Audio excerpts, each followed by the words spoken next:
Link list क्या है? एक डेटा स्ट्रक्चर है, मतलब डेटा को स्टोर करने का तरीका। इससे पहले हम अपने डेटा को एरेज में होल्ड करते थे, पर एरे के साथ प्रॉब्लम क्या थी कि हमें उसे क्रिएट करते समय हमें उसका साइज को डिफाइन करना पड़ता था, और अगर हमें उसमें रन टाइम पे कोई चेंजेस करने हैं, एरे का साइज इंक्रीज या डिक्रीज करना है, तो वो हम नहीं कर सकते थे। लेकिन लिंक लिस्ट में ऐसा नहीं है। लिंक लिस्ट में हमारे पास क्या होता है? नोड्स होते हैं।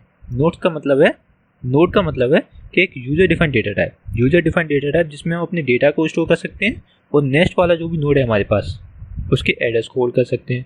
जैसे कि इसमें हमारे पास 17 जो है डेटा है, और इसका नेक्स्ट वाला जो पार्ट है वो किसे होल्ड करेगा? इस नेक्स्ट वाले की एड्रेस को होल्ड करेगा, नेक्स्ट वाले नोड के एड्रेस को होल्ड करेगा। जैसे हमारे जो 23 है, 23 जो है हमारे पास डेटा हो गया इस नोड का, लेकिन नेक्स्ट वाले में हमारे पास क्या आ जाएगा? नेक्स्ट नोड का एड्रेस आ जाएगा हमारे पास। इसमें हमारे पास एक चीज़ और होती है, जैसे हेड, जो कि हमारे फर्स्ट वाले के एड्रेस को होल्ड करता है।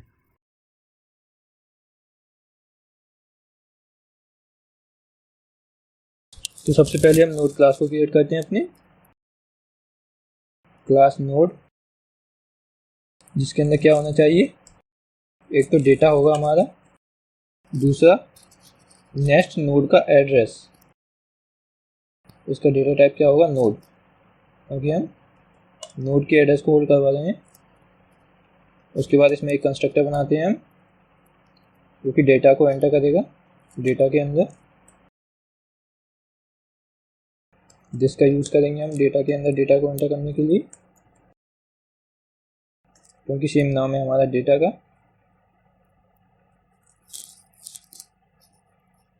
और नेक्स्ट के अंदर हम क्या एंटर करवा देंगे? नल। तो हमारी नोड क्लास जो है वो क्रिएट हो चुकी है। अब हम अपनी मेन फंक्शन को क्रिएट करते हैं। तो सबसे पहले हेडर फाइल को इंक्लूड करते हैं।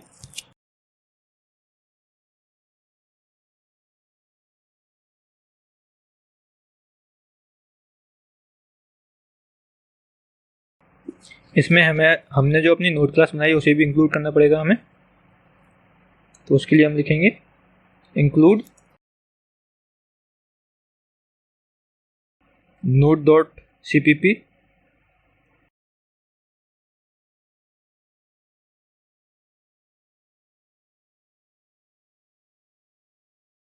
जैसे कि हमें पता है कि हम अपनी नोड जो क्लास है उसके जो ऑब्जेक्ट हैं वो दो तरीके से बना सकते हैं। पहला स्टैटिकल, दूसरा डायनेमिक।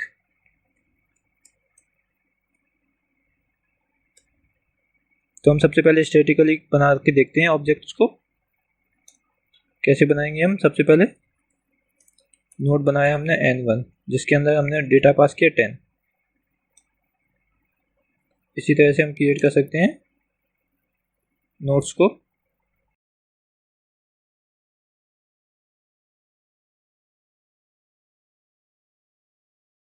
तो हमने अपनी नोड क्लास के 5 ऑब्जेक्ट्स को क्रिएट कर लिया। तो अभी हमारे पास क्या क्या आ गया? जैसे डेटा एंटर हो गया हमारे पास अभी, जैसे इसके अंदर 10 एंटर हो गया, और इसमें नल एंटर हो गया। इसके अंदर भी 20 एंटर हो गया, और इसके अंदर नल एंटर हो गया। तो हमारे पास 5 जो है इंडिपेंडेंट नोड क्रिएट हो गए हमारे पास। तो अब हमें इन नोड्स को लिंक भी करना पड़ेगा। तो लिंक करने के लिए हम क्या करेंगे? एड्रेस को होल्ड कराना है हमें। जैसे कि हमें सेकंड वाले का एड्रेस जो है, n2 का जो एड्रेस है, उसे कहाँ पर शो कराना है? n1 की नेक्स्ट में। तो n1.next। तो ये हमारा फर्स्ट नोड और सेकंड नोड कनेक्ट हो गए। तो इसी तरह से हम सभी नोड्स को कनेक्ट कर लेंगे अपने।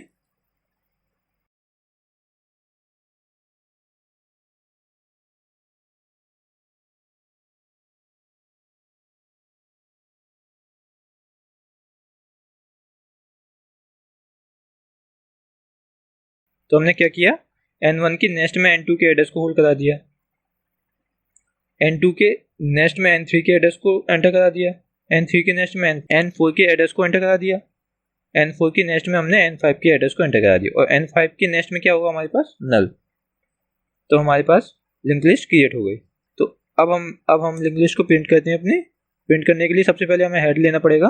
तो फर्स्ट वाले के एड्रेस जो है, n1 का जो एड्रेस है, हम अपने एक नोड क्रिएट करते हैं हेड नाम से, जिसके अंदर हम क्या करेंगे? फर्स्ट वाले के एड्रेस को एंटर करा देंगे। तो अब हम इसे प्रिंट करा लेंगे। वाइल लूप का यूज़ करके वाइल कंडीशन अभी डिसाइड नहीं की, देखते हैं। सबसे पहले तो प्रिंट कराते हैं हम अपने सी आउट हेड के डेटा को हम प्रिंट करा देंगे। जैसे हमारे पास हेड क्या है अभी, N1 का जो एड्रेस है हमारे पास किसके अंदर है, हेड के अंदर है। तो अब हमें हेड के डेटा को प्रिंट कराना है, तो हम प्रिंट लिखेंगे हेड डेटा, तो हमारे पास क्या प्रिंट हो जाएगा 17। अब हम हेड को अपडेट कर देंगे, head equal to head next. तो इस तरह से जो है हमारा जो लिंक लिस्ट है वो प्रिंट हो जाएगी। जैसे हमने हेड के डेटा को प्रिंट कराया, उसके बाद जो हेड का नेक्स्ट है, नेक्स्ट मतलब इस वाले का एड्रेस, वो किस में आ जाएगा हमारे पास, हेड के अंदर आ जाएगा। तो फिर से हम लूप में जाएंगे, फिर से हम प्रिंट कराएंगे हेड के डेटा को, मतलब हेड का डेटा मतलब फिर क्या हो जाएगा 23। तो 23 को प्रिंट कराएंगे, उसके बाद इसका जो नेक्स्ट का एड्रेस है वो फिर से आ जाएगा हमारे पास हेड के अंदर। तो फिर से हेड का डेटा प्रिंट होगा, हेड का डेटा मतलब 55 प्रिंट होगा। इसका नेक्स्ट का जो एड्रेस है फिर से आ जाएगा हमारे पास हेड के अंदर। तो इस तरह से हमारी लिंक लिस्ट जो है वो प्रिंट हो जाएगी। हमें यहाँ पे कंडीशन देनी पड़ेगी जब तक हमारा हेड जो है नल नहीं होता। हेड इक्वल टू नल मतलब जो हमारे लास्ट वाली जो कंडीशन है N5 क्या होगा, हेड की वैल्यू नल को कंटेन करेगा। हेड इक्वल टू नल होता है तो हम बाहर निकल आएंगे। अब इसे प्रिंट कर रन करके देखते हैं हम।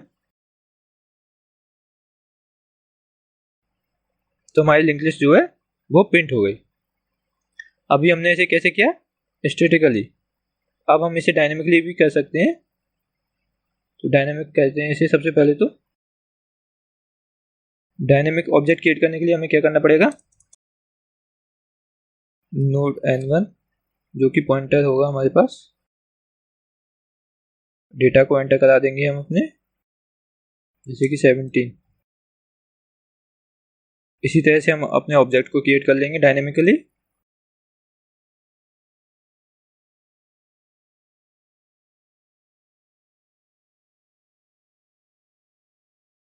तो हमने ऑब्जेक्ट्स को क्रिएट कर लिया। अब इन सबको लिंक करते हैं एक दूसरे से। लिंक करने के लिए हम क्या करेंगे, सबसे पहले तो हम N1 ऑब्जेक्ट का यूज़ करेंगे, क्योंकि N1 अब हमारे पास क्या है, पॉइंटर है। पॉइंटर है तो इसलिए हम, जैसे हमने यहाँ पे यूज़ किया था डॉट ऑपरेटर का, क्योंकि अभी हमारे पास क्या था ये N1 डायरेक्टली हम ऑब्जेक्ट का यूज़ कर रहे थे नेक्स्ट को एक्सेस करने के लिए। अब हमारे पास N जो है वो पॉइंटर है, तो हम एरो का यूज़ करेंगे नेक्स्ट को एक्सेस करने के लिए। नेक्स्ट इक्वल टू क्या करेंगे, डायरेक्टली हम N2 लिख देंगे, क्योंकि N2 अब अपने पास एड्रेस ही तो है डायरेक्टली। अब हम एड्रेस ऑफ N2 लिखते थे जैसे, अब वो लिखने की जरूरत नहीं है हमारे पास, क्योंकि N2 जो है हमारे पास एड्रेस ही तो है, इस नोड इस ऑब्जेक्ट का एड्रेस ही तो है N2 के अंदर। इसी तरह से हम सभी नोड को कनेक्ट कर देंगे।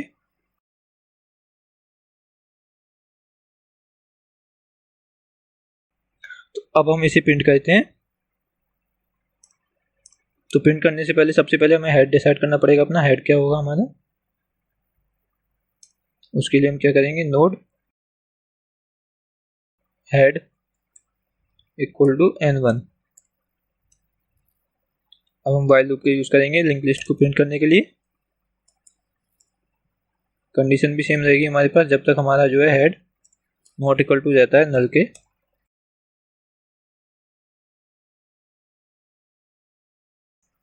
अब हम इसे रन करके देखते हैं।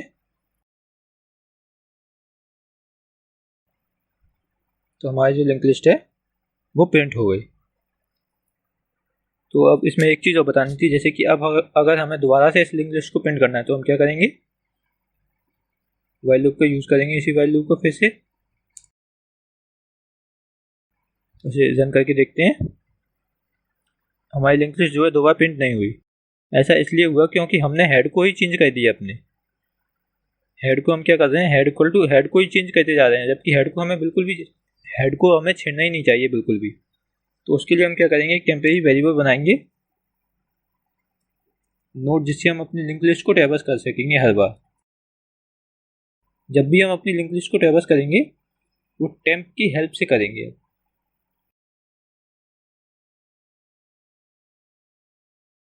टेम्प इक्वल टू हेड, क्योंकि हेड अब हमारे पास हेड जो है वो सेफ रहेगा। हेड कभी भी हम चेंज कर सकते हैं टेम्प की वैल्यू को हेड से।